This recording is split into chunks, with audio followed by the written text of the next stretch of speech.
ఓం నమః శివాయ శ్రీమాత్రే నమః. మిత్రులకి శ్రేయభిలాషులకి అలాగే నన్ను ఎంతగా ఆదరిస్తున్న యూట్యూబ్ ప్రేక్షకులందరికీ కూడా పేరు పేరు ధన్యవాదాలు. మిత్రులారా, మీ అందరికీ పరాదేవత ఎల్లవెల్లలా మీతో ఉండి మీ మనోవాంఛ నెరవేర్చాలని మనస్ఫూర్తిగా కోరుకుంటున్నాను. చాలామంది మిత్రులు, గురువుగారు మీరు కోట్ల రూపాయలు సంపాదించేస్తారు వీడియోలు చేస్తే అని చెప్తూ ఉంటారు. మేము ఆ వీడియోలు చూస్తూ ఉంటాము, కానీ అతిశయంగా అనిపిస్తూ ఉంటుంది. మీరు కోట్ల రూపాయలు సంపాదించారా? మీకు డబ్బులు వచ్చాయా? మీరే చెప్పేవారు, మీరు చేస్తే మీకే వస్తాయి కదా, ఇవన్నీ దేనికి అని అడిగేవారు కొంతమంది ఉన్నారు. సనాతన ధర్మంలో ఒక మనిషి జీవన విధానం అనేది చాలా ముఖ్యమైన విషయంగా శాస్త్రం చెప్తుంది.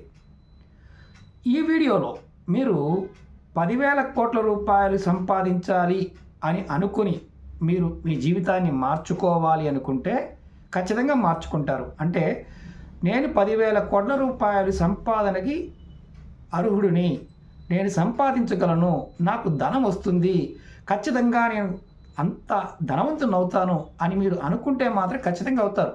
ఇది శాస్త్రం చెప్తున్న మాట. దాన్నే మనం యద్భావం తద్భవతి అంటాం.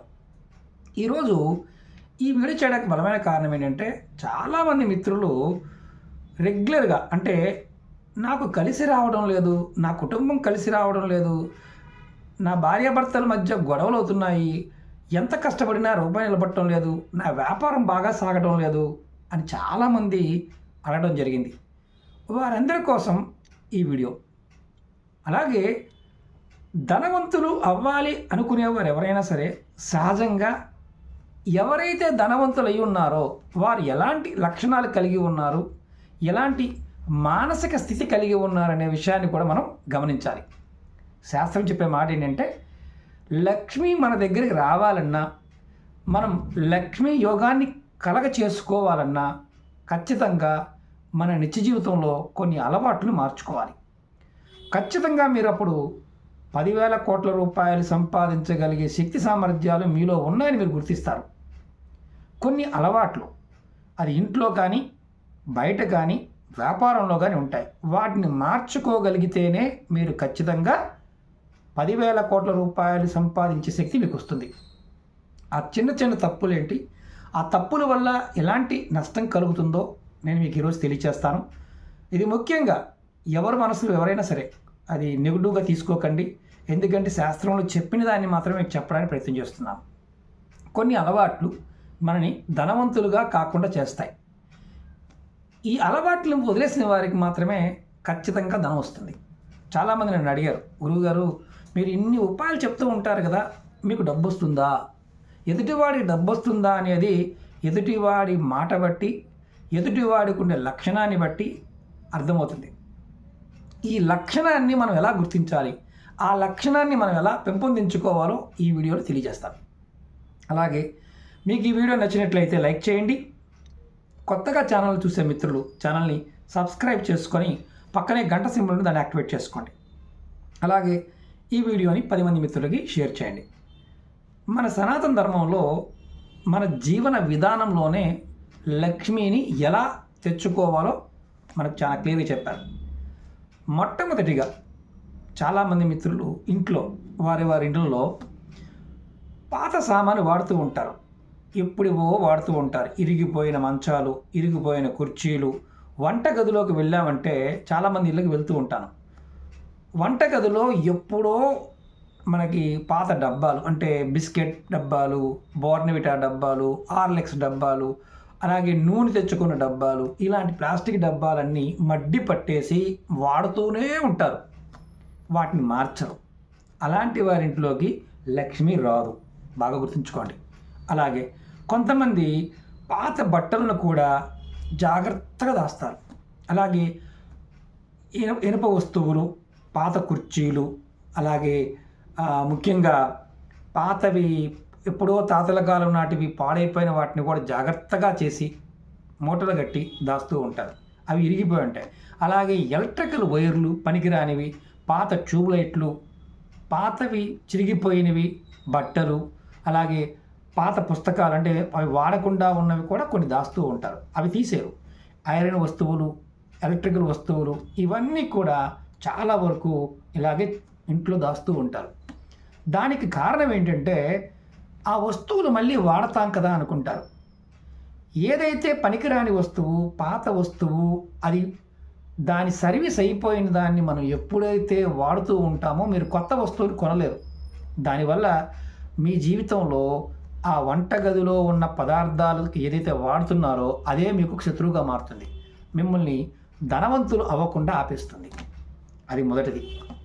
రెండోది, కొంతమంది బట్టలు, ఎదుటివారి బట్టలు, అక్కచెల్లెల బట్టలు, అన్నదమ్ముల బట్టలు, లేకపోతే స్నేహితుల బట్టలు, ఇలా ఫంక్షన్ వచ్చిందంటే తెచ్చుకోవడం, వేసుకున్న తర్వాత మళ్ళీ ఆ బట్టల్ని మళ్ళీ 1 రోజు, 2 రోజులు, 3 రోజులు అలా వేసుకునే వారికి కూడా లక్ష్మీ యోగం కలగదు. ఇది రెండవది. మూడవది, మనం చాలామంది గ్రామీణ ప్రాంతాల్లో కావచ్చు చూస్తూ ఉంటాం. ఎలా అంటే ఎవరైనా సరే ఒక ఫంక్షన్కి వెళ్ళడానికి వారి దగ్గర బంగారం ఉండదు, వస్తువులు ఉండవు. వాళ్ళు ఏం చేస్తారు, పక్క వాళ్ళ వస్తువులు తెచ్చుకొని బంగారం కావచ్చు, మిగతా వస్తువులు కావచ్చు వాడుతూ ఉంటారు. అలా ఎవరైతే వాడుతూ ఉంటారో వారికి కూడా లక్ష్మీ యోగం కలగదు. బాగా గుర్తుంచుకోండి. ముఖ్యంగా మనం చాలామంది లేనిపోని దర్పాన్ని చూపిస్తూ ఉంటారు. దర్పం అంటే చేతులకు ఉంగరాలు. ఫంక్షన్కి వెళ్ళినప్పుడు అందరికీ చేతులు చూపించుకుంటూ ఉంటారు, బంగారం చూపించుకుంటూ ఉంటారు. నేను అది కొన్నాను, ఇది కొన్నాను, అలా కొన్నాను, ఇలా కొన్నాను అని చెప్తూ ఉంటారు. దర్పంగా చూపిస్తుంటారు. చూపించడం వల్ల ఇంటికి వచ్చిన తర్వాత మంచం పడిపోతారు. నకారాత్మకమైన దృష్టికోణం తగులుతుంది. లేనిపోని గొప్పలు చూపించడం కూడా లక్ష్మికి కోపాన్ని తెప్పిస్తుంది. అలా ఉన్నవారికి కూడా లక్ష్మి నిలబడదు. అలాగే ముఖ్యంగా కొంతమంది బంగారాన్ని, అంటే పెట్టుకున్న బంగారాన్ని అంటే తీసి మెడలోంచి కానీ చేతులు తీసి బీరువాలో పెట్టకుండా మంచం పొరుపుల కింద ఎక్కడ పడితే అక్కడ పెట్టేస్తారు, రేపు పొద్దున పెట్టుకుందాంలే అని. మనం లక్ష్మి అంటే అర్థం ఏంటి? బంగారం లక్ష్మీదేవి. ఎంత జాగ్రత్తగా ఉండాలి, ఎంత గౌరవంగా ఉండాలి అనేది ముఖ్యం. దాన్ని తీసుకు వెళ్ళి బీరువాలోనే పెట్టాలి. అలా మంచాల కింద పెట్టే వాళ్ళ దగ్గర తాకట్టులోకి వెళ్ళిపోతుంది. అలాగే మెడలో కొంతమంది వేసుకున్న దాన్ని, బంగారాన్ని ఇవి ఓపెన్ చేయడానికి అంటే క్లిప్స్ కానీ రానప్పుడు నోట్లో పెట్టి కొరికి తీస్తుంటారు. అలాంటి వారికి కూడా లక్ష్మి నిలబడదు. వారి బంగారం కూడా వాళ్ళ దగ్గర నిలబడదు, తాకట్టుపోతూ ఉంటుంది. మీరు చెక్ చేసుకోండి, కామెంట్ కూడా చేయండి, మీరు ఎలాంటి స్థితిలో ఉన్నారనేది మీకు అర్థమైపోతుంది. అలాగే రెండవది, కొంతమంది ఏం చేస్తారంటే బంగారం, ఏదైతే బంగారం ఉందో షాపులు అంటే వ్యాపారం చేసేవాళ్ళు కానీ ఇంటి దగ్గర కానీ కొంతమంది బంగారం గొలుసు నోట్లో పెట్టుకొని ఏదో పిప్పర్మెంట్ చిక్కినట్టు చిక్కుతూ ఉంటారు. అంటే ఒక అలవాటుగా ఉంటుంది. వారి దగ్గర కూడా లక్ష్మి నిలబడదు. అలాగే కొంతమంది షాపుల్లో కావచ్చు, ఇంటి దగ్గర కావచ్చు, గోర్లు కొరుకుతూ ఉంటారు. ఇలా గోర్లు నోట్లో పెట్టుకుని కొరుకుతూ ఉంటారు. అంటే అది ఒక చ్యూయింగం లాగా అదే పనిలో ఉంటారు. వారి దగ్గర కూడా లక్ష్మీ యోగం వారికి కూడా కలగదు. అంటే చాలామంది చూస్తుంటారు, టెన్షన్ పడిపోయి గోర్లు కొరుకుతూ ఉంటారు. కొంతమంది అదే పనిగా గోర్లని పీకేస్తూ ఉంటారు. నోట్లో గోర్లు పెట్టుకున్న వాడి దగ్గర కూడా లక్ష్మి నిలబడదు. అలాగే ముఖ్యంగా డబ్బుల విషయం చెప్తాను. చాలామంది డబ్బులు ఇస్తున్నప్పుడు అంటే మన తడి చేస్తారు. ఇలా తడి చేసి లెక్క పెడుతుంటారు. మనం లక్ష్మిగా చూసి మనం అమ్మవారిగా భావించి ధనాన్ని మనం ఏదైతే పూజ చేస్తామో ఆ లక్ష్మిని నోటి అంటే దాన్ని ఏమంటాము, ఉమ్ముతో లెక్క పెట్టడం కూడా, అలా చేసిన వారి దగ్గర కూడా ధనం నిలబడదు. అలా చేసే వాళ్ళు ఎవరైనా ఉంటే కామెంట్ చేయండి. ఎందుకు నిలబడటం లేదు, ఎందుకు సంపాదించలేకపోతున్నారు అని చెప్పడానికి ఇవన్నీ కారణాలు. అలాగే మనం ఎవరన్నా మన ఇంటికి బంధువులు వచ్చినప్పుడు, వారిని గౌరవ మర్యాదగా చూసుకోవడం మనకు చాలామందికి తెలియదు. గొప్పలు చెప్తూ ఉంటాం. వాడు మన కష్టం కోసం వచ్చాడనుకోండి, మనం గొప్పలు చెప్తూ ఉంటాం. అలా చెప్పకూడదు. ఇంటికి వచ్చిన వాడికి బొట్టు పెట్టి, మామూలుగా పూర్వకాలంలో ఇంటికి వచ్చిన ముత్తైదువు కానీ ఎవరన్నా వచ్చినప్పుడు వారికి మర్యాదపూర్వకంగా వారి ఇంట్లో ఉన్నదాన్ని, ఆహారాన్ని కావచ్చు, టిఫిన్ కావచ్చు, లేదంటే బొట్టు పెట్టి గంధం పెట్టి, ఆడవారి గంధం పెట్టి మగవారు బొట్టు పెట్టుకుని వెళ్ళేవారు. అలా ఉన్నవాడికి లక్ష్మీ యోగం కలుగుతుంది. కొంతమంది ఇంటికి రాగానే వాడి ముఖం మీద నోటికి వచ్చినట్టు మాట్లాడతారు, అంటే పరువు తీసినట్టుగా మాట్లాడతారు. అలాంటి వాడి దగ్గర కూడా లక్ష్మి నిలబడదు. లాస్ట్ అండ్ ఫైనల్గా చాలా ముఖ్యమైనది, ఇది కుటుంబం. కొంతమంది కుటుంబ సభ్యులు, అక్క చెల్లెలు కావచ్చు, అన్నదమ్ములు కావచ్చు, వారు ఇంటికి వచ్చినప్పుడు గొడవ పెట్టుకుంటూ ఉంటారు. ఎంతగా ఉంటుందంటే వారవలేనితనాన్ని కుటుంబ సభ్యుల మీద, అంటే అక్క చెల్లెలు అన్నదమ్ములు కూడా ఆ పనికిరాని విషయాలు మాట్లాడుకొని వాళ్ళ లోపల ఉన్న నకారాత్మకత అంతా తీసి వాళ్ళ మీద చూపిస్తాను. అప్పుడు అక్క చెల్లెళ్ళు ఏడ్చుకుంటూ వెళ్తుంటారు, అన్నదమ్ముళ్ళు ఏడ్చుకుంటూ పోతారు. ఎందుకంటే ధనం పాయింట్ ఆఫ్ వ్యూలో అది కూడా ఆ ఏడుపు వల్ల కూడా మీకు ధనం అనేది రాదు, లక్ష్మీ యోగం కలగదు.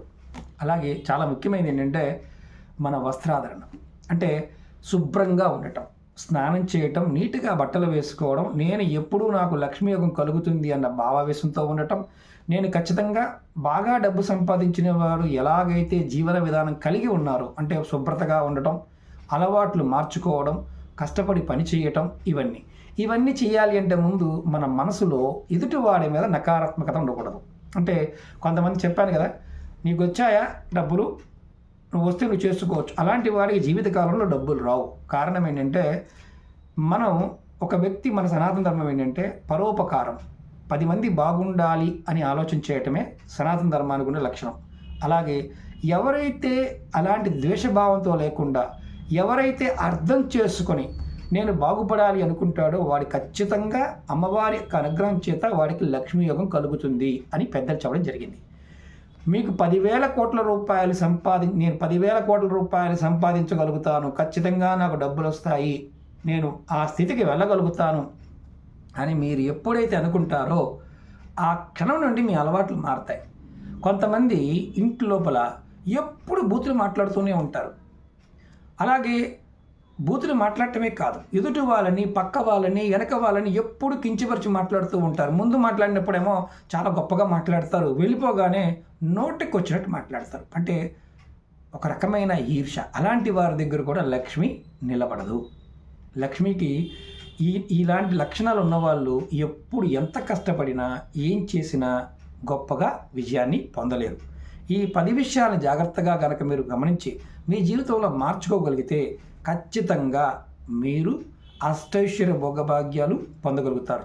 చెదారం లేకుండా ఉండటమే చాలా ముఖ్యం. అలాగే ఇంట్లో కొంతమంది ఎప్పుడూ కూడా, అంటే బాత్రూముల్లో కావచ్చు, బెడ్రూముల్లో కావచ్చు, మంచాల కింద కావచ్చు, పనికి మాలని చెత్త అంతా తీసుకొచ్చి పెడుతూ ఉంటారు. అలా పెట్టమాకండి. ఎప్పుడు శుభ్రంగా ఉంచుకోవడం ప్రయత్నించేయండి. మానసిక శుభ్రతతో పాటు శారీరక శుభ్రత, మీ చుట్టూ ఉన్న ఇంటిని కూడా శుభ్రతగా ఉంచుకోండి. పనికి మాలిన ప్లాస్టిక్ డబ్బాలు ఇలాంటివన్నీ తీసేయండి. వాటర్ బాటిల్, కొంతమంది వాటర్ బాటిల్ వాడటం కానీ, పనికి మాలిన బకెట్లు వాడటం కానీ, కొంతమంది టూత్ బ్రష్ కూడా సంవత్సరాల తరబడి నవ్వులుతూ ఉంటారు. నెలకొకసారి మార్చుకోవాలి. ఎందుకు అంటే కారణం ఏంటంటే కొన్ని వస్తువులకి ప్లాస్టిక్ కావచ్చు, పేపర్ కావచ్చు, చెక్క కావచ్చు, ఐరన్ కావచ్చు, ఎలక్ట్రికల్ వైర్లు కావచ్చు, ఇలాంటివన్నీ కూడా రాహువుని, కేతువుని, అలాగే శని భగవానుని, కుజుని ప్రేరేపిస్తాయి. అలా ప్రేరణ కలిగినప్పుడు జాతకంలో ఉన్న దోషాలేమో జాతకం కంటే కూడా ఎక్కువ ప్రభావం చూపిస్తాయి. కొంతమంది అడుగుతూ ఉంటారు, జాతకం బాగోలేదు కాబట్టి ఇలా జరిగింది. ఈ భ్రమ నుంచి బయటపడండి. జాతకం అనేది నిత్యం దైవారాధన, దైవనామస్మరణ చేసేవాడికి జాతకం పని చెయ్యదు. మీరు జాతక పరిశీలన చేయించుకున్నప్పుడు ఒక 60 పేజీలు ప్రింట్ తెచ్చుకుంటారు కదా, దాని కింద స్టార్ మార్క్ వేసి రాసుంటుంది, చూసుకోండి. ఈ వార ఫలం ఎలా ఉంది, దిన ఫలం ఎలా ఉంది, నెల ఫలం ఎలా ఉంది, కాబట్టి ఎలా ఉంది, మా జాతకాలు ఇలాగే, అదే మానసిక రోగం.